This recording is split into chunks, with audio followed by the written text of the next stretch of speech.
So we're going to get into these topics. First up, Justin Timberlake appears to be trying to move on from the Britney drama. He's been catching all kinds of bullets and strays as it relates to Britney. Let's bring in producer Chris with the scoop on the story now. Love that one. Thank you. Drink responsibly. Listen, if you want to move on from the drama, do you acknowledge it or not? That is kind of the question, and that is what we are talking about this morning, because Justin was performing in Las Vegas on Wednesday night. It was a performance for the opening of the Fontainebleau Hotel. He performed his song, Cry Me a River, which is allegedly about his breakup with Britney Spears, and listen to how he kicked it off. No disrespect.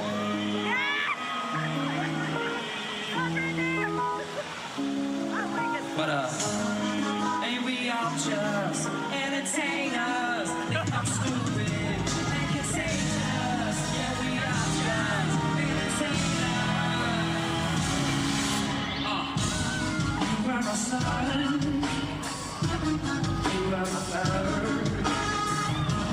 You didn't know all the ways I loved you. All right, so if you didn't catch it, he said no disrespect at the top of the song before launching into a little, Holy Grail remix there. Clearly referencing the backlash he's received over how he's been accused of treating Britney and the origins of the song. So do you think that's what that no disrespect was a reference to? I mean, it's hard not to believe that that's what it is, even at that juncture, because, I mean, you can hear the audience audibly responding to it like, oh, wow, Here he we said go. that. Yeah, exactly.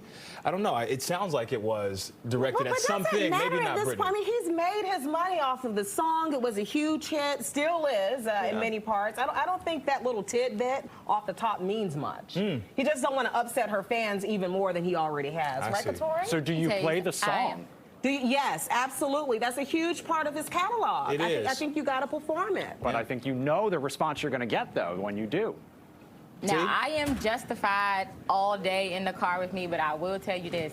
Justin never caught any strays until now, and I think you can't try to make it seem as if this isn't like a big deal.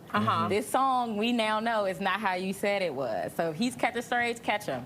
And then you're gonna do a remix. I was like, oh, okay. So you don't really think want he the should have drama. performed it? Oh, he should have performed it. But don't be mad if you catch strays. You know what's gonna happen right now. So it's like, take it. You already made your money, but look. I mean, if I'm a JT fan, I want to hear Cry Me a River. Sure.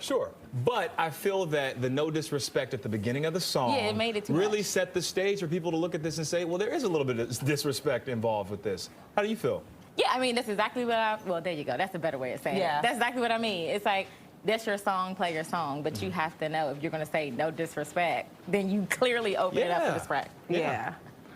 All right, it's like apologizing after what? How old is that song? That's right. Decades? I mean, it's got to be 15-year-old beef? It's like saying no pun intended when you absolutely meant a pun. All right, let's talk about Taylor Swift now, because she will never go out of style. We know that. She celebrated her birthday Wednesday. She turned 34 years old, and she celebrated in star-studded style, as Taylor Swift does. She rang in the big day at the Box in New York City, and she posted some pictures from the big night on social media. You see Swift there posing in her black glitz and glam, along with her group of famous friends. Some of the stars the Cruel Summer singer is pictured with include actor Blake Lively, who we've seen by her side for a while now, singer Sabrina Carpenter, Queer Eye star Anthony Porowski, actor, singer Zoe Kravitz, and musician Jack Antonoff.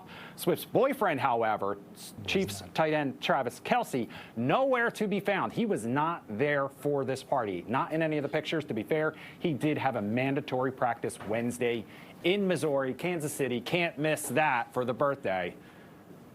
Yeah, he got to keep the main thing the main thing. If they lose that game, the first thing people are going to say, why were you out all night with Tay-Tay? Yeah, I think she probably had a real conversation with him. Said, we need you to keep your job, and I need this party we can do at any point in time. Will she still want him, though, if he starts losing on the team? Well, let's think about it. I don't know. I'm happy for Taylor. I'm glad the stars came out. She certainly hasn't been problematic. Even though she's made songs about exes, people still love Taylor. I just want to be her her for a day.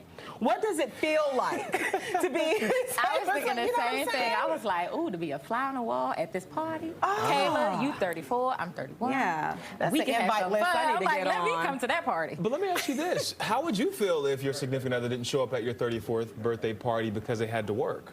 If he really had to work and I understand the type of job that he has and it's not up to him, then that would be fine. Well, maybe there's a little after party. Right, We I'm don't gonna need say, to how we know we did have a party? They That we're still not- might be celebrating, we just won't see Right, it. we just didn't see That's it. true. Yeah. Yeah. We did report that he had big plans to celebrate her, so we'll see how that goes. Maybe it'll be a belated celebration, or maybe we'll never hear about it. They clearly know how to keep a secret because they were dating for a few weeks before we found out in the first place. All right, guys, let's wrap things up with Sabrina the Teenage Witch, because she is a teenager no longer, and the internet is melting down as a result. We're talking about Melissa Joan Hart, who starred in the classic sitcom, okay? She is in a new Lifetime movie, a not-so-new Lifetime movie, playing a grandmother, though, and that's the thing that has everyone freaking out. Hart is playing the role of a grandmother in the Lifetime film Would You Kill for Me?, the Mary Bailey story. The movie premiered back in October, but a clip recently went viral after fans discovered Ella is a grandmother in the movie to an 11-year-old.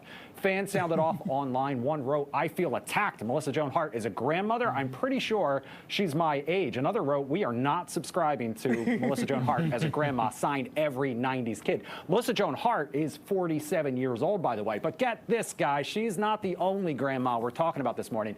You see her right there, Rosario Dawson. She is a grandmother in real life, or she's about to be. Her 21-year-old adopted daughter, Isabella, is expecting her first child. Rosario says the baby is due next year, and she plans on going by the term Glamma, which I love, because she still looks amazing, as do all grandmas out there, guys. Excuse me while I pick my doll off the floor. Rosario Dawson? Yeah. Oh, wow. Okay. Does it make you feel, I mean, Mind blown this emoji. really makes you feel old, because Sabrina the Teenage Witch was a we teenager. grew up on that. Yeah. And to know that she's a grandmother now means that she would be Sabrina the grandmother. Well, in terms of the Lifetime, too, I mean, I'm not new to this. I've been watching Lifetime since I was like 12 with my auntie. It was the whole thing. She's been on Lifetime for several years, if not 2 decades now. So, but yeah, we all get older, and Glamma, I love that. I'm not feeling it. You're not feeling it? Don't you make my witch no grandma. She is a mama on Lifetime, but she is not grandma. Yeah. We love Lifetime, y'all Melissa tried Joan it. Hart. Lifetime. Y'all tried Well, it's so good to have Always you, per good to have usual. you. You got to come back and see us. I'm sure you Yes, will. thank And you. happy holidays, happy Yes. New Year, in case we don't see you To until. you both. Thank All you. Yeah, right. thank you, Tori. Okay, Holly. All right, guys, it is a magical musical holiday tradition, and it is back at Arena Stage. Coming up next, look who's here. The team